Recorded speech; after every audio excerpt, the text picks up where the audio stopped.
ഇന്ന് പത്രവാർത്തകൾ പ്രേക്ഷകരിലേക്ക് എത്തിക്കുന്ന നമ്മുടെ സുചന്ദ്രനാണ്. Good morning Suchandran. Good morning Sethu. സമകാലിക ഇന്ത്യൻ ചരിത്രം രേഖപ്പെടുത്തുമ്പോൾ ഈ ദിവസങ്ങൾ രേഖപ്പെടുത്താതെ പോകില്ല. ഡൽഹി സമരമായി മാറുകയാണ്. ആ വലിയ സമരത്തെ അടയാളപ്പെടുത്തുന്ന അപൂർവം മാധ്യമ സമൂഹങ്ങളിൽ ഒന്നാണ് കേരളം. ദേശീയ മാധ്യമങ്ങളൊക്കെ ഇതിനെ പാടെ അവഗണിക്കുകയാണ്. അതുകൊണ്ട് തന്നെ ഈ ദിവസത്തെ പത്രങ്ങൾ നാളത്തെ ഇന്ത്യ ചരിത്രത്തിൻ്റെ കൂടി ഭാഗമാകുമെന്ന കാര്യത്തിൽ സംശയമില്ല. മാതൃഭൂമിയിൽ നിന്ന് നമുക്ക് തുടങ്ങാം. സർജിക്കൽ സ്ട്രൈക്ക് എന്നാണ് മാതൃഭൂമി ഒന്നാമത്തെ തലക്കെട്ട് നൽകിയിരിക്കുന്നത്. പ്രധാനമന്ത്രിയുടെ വസതിക്ക് മുമ്പിൽ കോൺഗ്രസിൻ്റെ സർജിക്കൽ സ്ട്രൈക്ക്. പാറ്റാ സമരത്തിന് പിന്തുണയുമായി കോൺഗ്രസ്. ഒപ്പം ബലപ്രയോഗത്തിൽ രാഹുൽ ഗാന്ധിക്ക് പരുക്ക്. രാഹുൽ ഗാന്ധിയെ പോലീസുകാർ വലിച്ചിഴയ്ക്കുന്ന ആ ചിത്രം അതിനൊപ്പമുണ്ട്. ഒപ്പം പ്രതിപക്ഷ പ്രിയങ്ക ഗാന്ധി അറസ്റ്റ് ചെയ്ത് നീക്കുന്നതിനിടെ ആ പോലീസ് ബസ്സിൻ്റെ ഡോർ സ്റ്റെപ്പിൽ നിന്ന് സംസാരിക്കുന്നതിനിടെ എടുത്ത ഒരു ചിത്രവും. രാഹുൽ പറയുന്നു, അറസ്റ്റ് ചെയ്യട്ടെ, ജയിലിലിടട്ടെ, എന്തു തന്നെ ചെയ്താലും ഈ സമരം മോദിയുടെ അധികാരത്തെക്കാൾ മഹത്തരമാണ്. നമ്മുടെ മക്കൾ അനുഭവിച്ച ക്രൂരതകൾക്ക് അവർ ഒരു നാൾ കണക്ക് പറയേണ്ടി വരും എന്ന രാഹുലിൻ്റെ പ്രസ്താവന മാതൃഭൂമി മുൻ പേജിൽ ചേർത്തിരിക്കുന്നു. സമരത്തിൻ്റെ വിശദാംശങ്ങൾ 8-ാം പേജിലേക്കും നീളുന്നുണ്ട്. ചോര ചിന്തി എന്നാണ് അടുത്ത പ്രധാന വാർത്ത. അതിൽ നിന്ന് ചോര ഇറ്റു വീഴുന്ന ഫോണ്ടിൽ നിന്ന് ചോര ഇറ്റു വീഴുന്ന രീതിയിലാണ് അതിൻ്റെ ലേഔട്ട് ചെയ്തിരിക്കുന്നത്. സമരരൂപം മാറി, വിദ്യാർത്ഥി പ്രക്ഷോഭത്തിന് ദേശീയ മാനം കൈവന്നിരിക്കുന്നു എന്ന് പറയുന്നു. പ്രതിഷേധത്തിനിടെ രാഹുൽ ഗാന്ധിയെ പോലീസ് അറസ്റ്റ് ചെയ്ത് കൊണ്ടുപോകുന്നു. രാഹുലിൻ്റെ മുഖത്ത് പരുക്കേറ്റ് ചോര വരുന്ന ചിത്രവും അതോടൊപ്പമുണ്ട്. ഒപ്പം പ്രധാനപ്പെട്ട രാഷ്ട്രീയ നേതാക്കളൊക്കെ തന്നെ കോൺഗ്രസ് പ്രസിഡന്റ് മല്ലികാർജ്ജുൻ ഖർഗെ കൈ കെട്ടി പ്രതിഷേധിക്കുന്നു. കേബിൾ ടൈ കൊണ്ട് കൈ കെട്ടിയായിരുന്നു ഇന്നലെ കോൺഗ്രസിൻ്റെ പ്രതിഷേധം. രാഹുൽ ഗാന്ധിയെ പോലീസ് വലിച്ചിഴയ്ക്കുന്ന ചിത്രമുണ്ട്. പോലീസ് സ്റ്റേഷനിലേക്ക് സോണിയാഗാന്ധി എത്തുന്ന ചിത്രമുണ്ട്.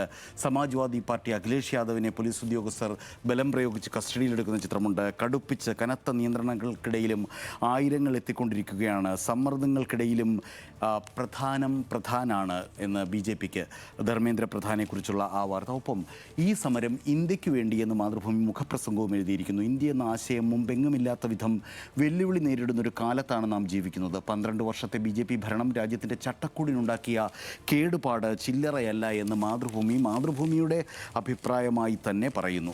ഒപ്പം അവസാന പേജിൽ ഗാസയെ പകുത്തി ഇസ്രായേൽ കൂറ്റൻ മണൽഭിത്തി നിർമ്മിക്കുന്നു എന്നൊരു വാർത്തയുണ്ട്. ഗാസയെ 2ആയി പകുത്തുകൊണ്ട് മുനമ്പിൽ ഇസ്രായേൽ കൂറ്റൻ മണൽഭിത്തി നിർമ്മിക്കുന്നു. അതിൻ്റെ ഒരു ആകാശ ചിത്രവുമുണ്ട്.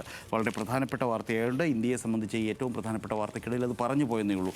നമുക്ക് സമരത്തിലേക്ക് തിരിച്ചു വരാം. മനോരമയിൽ സമരത്തീ പാറി എന്നാണ് പ്രധാനപ്പെട്ട വാർത്ത. ഡൽഹിയെ വിറപ്പിച്ച് കോൺഗ്രസും. രാഹുലിനെ വലിച്ചിഴച്ചു, മുഖത്ത് പരിക്കേറ്റ് ചോര വാർന്നു. അതൊക്കെ അതിനോടൊപ്പമുണ്ട്. ഒപ്പം അതിൻ്റെ മനോരമയുടെ ഫ്രണ്ട് പേജിൽ തന്നെ മറ്റു വാർത്തയുമുണ്ട്. വളരെ പെട്ടെന്ന് സിക്കിമിൽ തുരങ്കത്തിൽ വാതക സ്ഫോടനം, 20 മരണമുണ്ടായി. ഇതിൽ കോട്ടയം സ്വദേശി അടക്കം 5 പേരെ കാണാതായി. അനീഷ് മോഹൻ, 43 വയസ്സുള്ള അനീഷ് മോഹനും അദ്ദേഹം ഒരു സാമൂഹിക പ്രവർത്തകനൊക്കെ കൂടിയാണെന്ന് കേൾക്കുന്നു. കൂടുതൽ വിവരങ്ങൾ ലഭ്യമായി തുടങ്ങിയിട്ടില്ല. ആ വാർത്ത മനോരമയുടെ മുൻ പേജിലുണ്ട്. മനോരമയുടെ 10-ാം പേജിലേക്ക് ചെന്നാൽ ജനാധിപത്യത്തെ വലിച്ചിഴയ്ക്കുമ്പോൾ എന്നാണ് മുഖപ്രസംഗം. യുവതയുടെ പ്രതിഷേധം രാജ്യ തലസ്ഥാനത്ത് ഇരമ്പുകയാണിപ്പോൾ. എന്നാൽ അധികാര ധാർഷ്ട്യത്തിൻ്റെ കയ്യൂക്കിൽ സമരത്തെ അടിച്ചമർത്താൻ സർക്കാർ ശ്രമിക്കുന്നു എന്നുള്ള ആക്ഷേപമാണ് ഉയരുന്നത്. ചവിട്ടി അരച്ചിട്ടും പറന്നു പൊങ്ങി പ്രധാനമന്ത്രിയുടെ വഴിയടച്ച് മിന്നൽ സമരം. കോൺഗ്രസ് സമരം മുൾമുനയിൽ 3.5 മണിക്കൂറാണ് ഇന്നലെ ഡൽഹിയെ നിർത്തിയത്. സമരവിവരം പോലീസ് അറിഞ്ഞത് സാമൂഹിക മാധ്യമങ്ങളിലൂടെ എന്ന വാർത്തയും അതോടൊപ്പം ഉണ്ട്. മിന്നൽ സമരം, രാഹുൽ ഗാന്ധിയെ വലിച്ചിഴയ്ക്കുന്ന ചിത്രവും അതോടൊപ്പം ഉണ്ട്. ദേശാഭിമാനിയും ഒന്നാം വാർത്ത അതുതന്നെയാണ്. പതറാതെ പ്രക്ഷോഭം, സമരഭൂമി തിരിച്ചു പിടിച്ച പോരാട്ട വീര്യം എന്നാണ് പറയുന്നത്. ഇടതു നേതാക്കളുടെ സമരമാണ് സ്വാഭാവികമായും മാതൃഭൂമി ദേശാഭിമാനി മുൻപേജിൽ നൽകിയിരിക്കുന്നത്. സമരത്തിലേക്ക് പ്രതിപക്ഷ MPമാർ കടന്നെത്തിയപ്പോൾ കേന്ദ്രം കടുത്ത സമ്മർദ്ദത്തിലാണ്. 70 പേർ കസ്റ്റഡിയിൽ. വാങ്ചുക്കിൻ്റെ നിരാഹാര സമരം 25-ാം ദിവസത്തേക്ക്. സമരജ്വാലയ്ക്ക് കാവലായി ഇടതുപക്ഷ MPമാർ എന്നിങ്ങനെ നീളുന്നു ദേശാഭിമാനിയുടെ വാർത്ത. ഒറ്റപ്പെട്ടപ്പോഴാണ് കോൺഗ്രസ് ഇറങ്ങിയതെന്ന് അതിനിടയിലും ദേശാഭിമാനി പറയുന്നു. ഐതിഹാസിക വിദ്യാർത്ഥി യുവജന പ്രക്ഷോഭത്തെ വഞ്ചിച്ച കോൺഗ്രസ് രാഷ്ട്രീയം ആയിരുന്നു അങ്ങനെ. ഒടുവിൽ മുഖം രക്ഷിക്കാൻ തെരുവിലിറങ്ങിയെന്നാണ് ദേശാഭിമാനി പറയുന്നത്. 2 ദിവസം മുമ്പ് വരെയും ഇത് RSS സ്പോൺസേഡ് സമരമാണെന്ന് കോൺഗ്രസ് കേന്ദ്രങ്ങളിൽ നിന്ന് വന്ന പ്രസ്താവനയെ ഉദ്ധരിച്ചുകൊണ്ടാണ് ദേശാഭിമാനിയുടെ ആ വാർത്ത. മോദി സർക്കാരിനെ വിറപ്പിച്ച് പ്രക്ഷോഭമെന്നാണ് ദേശാഭിമാനിയുടെ മുഖപ്രസംഗം. ഒരുപാട് പത്രങ്ങൾ ഇന്ന് ഈ സമരം മുഖപ്രസംഗമാക്കിയിട്ടുണ്ട്. പകുതിയിലേറെ പത്രങ്ങൾ. ചോദ്യപേപ്പർ ചോർച്ചയ്ക്ക് ഉത്തരവാദിയായ കേന്ദ്ര വിദ്യാഭ്യാസ മന്ത്രി ധർമ്മേന്ദ്ര പ്രധാന്റെ രാജി ആവശ്യപ്പെട്ട് തിങ്കളാഴ്ച രാജ്യതലസ്ഥാനത്ത് തലസ്ഥാനത്തേക്ക് ജനലക്ഷങ്ങൾ പ്രവഹിച്ചതോടെ കേന്ദ്ര സർക്കാർ അക്ഷരാർത്ഥത്തിൽ വിറച്ചു എന്ന് തുടങ്ങുന്നു. പ്രക്ഷോഭം ശക്തമായി തുടരുന്ന സാഹചര്യത്തിൽ സംഘപരിവാറിന് ഏറെ വേണ്ടപ്പെട്ട ധർമ്മേന്ദ്ര പ്രധാനെ എത്ര നാൾ സംരക്ഷിക്കാൻ കേന്ദ്ര സർക്കാരിന് കഴിയുമെന്ന് ദേശാഭിമാനി ചോദിക്കുന്നു. വീക്ഷണത്തിലേക്ക് വന്നാൽ ഏകാധിപതി വിറച്ചു എന്നാണ് പ്രധാന വാർത്ത. രാജ്യ തലസ്ഥാനം പ്രക്ഷുബ്ധം.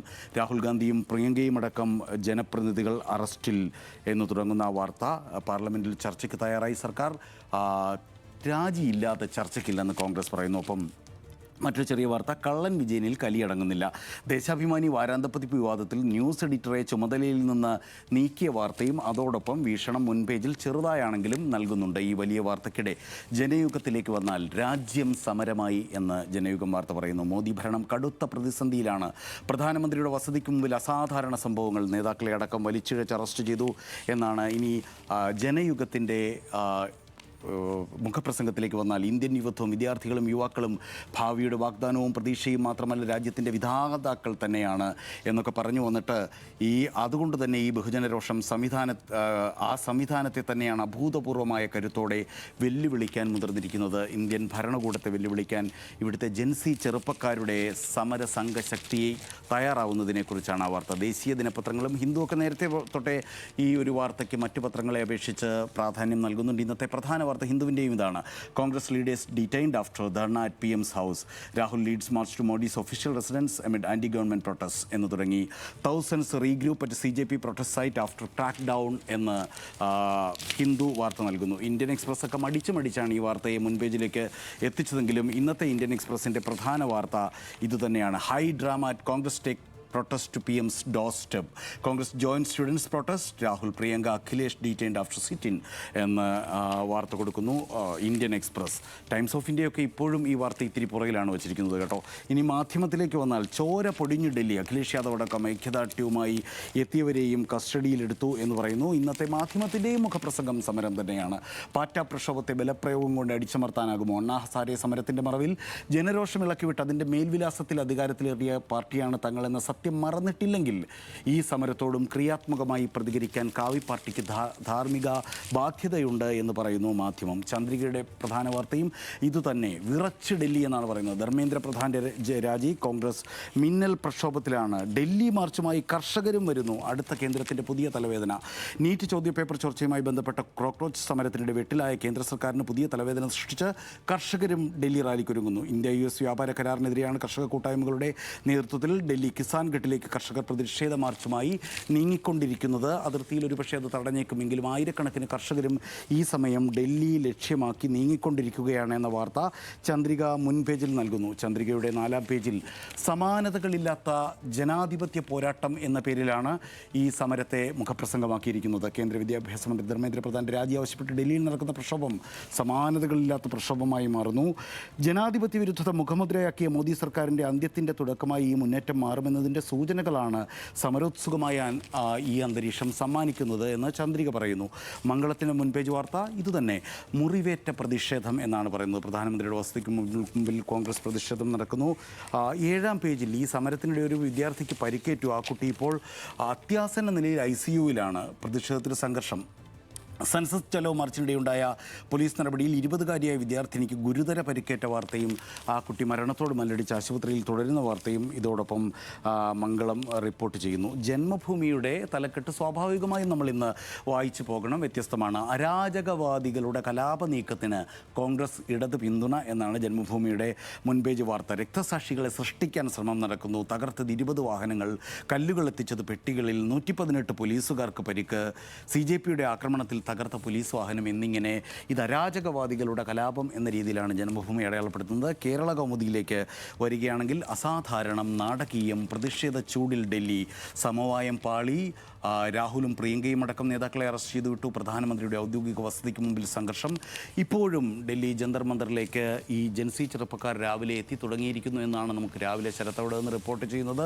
അത് നമ്മൾ കണ്ടുകൊണ്ടിരിക്കുകയാണ്. ഇന്നും ഡൽഹി സംഭവബഹുലമായിരിക്കും. രാജ്യത്തിൻ്റെ വിവിധ ഭാഗങ്ങളിലും ഐക്യദാർഢ്യ അനുബന്ധ പ്രക്ഷോഭങ്ങളും നടന്നുകൊണ്ടിരിക്കുന്നു. വിശദാംശങ്ങൾ തുടർന്നും ന്യൂസ് മലയാളത്തിൽ കാണാം. സേതു.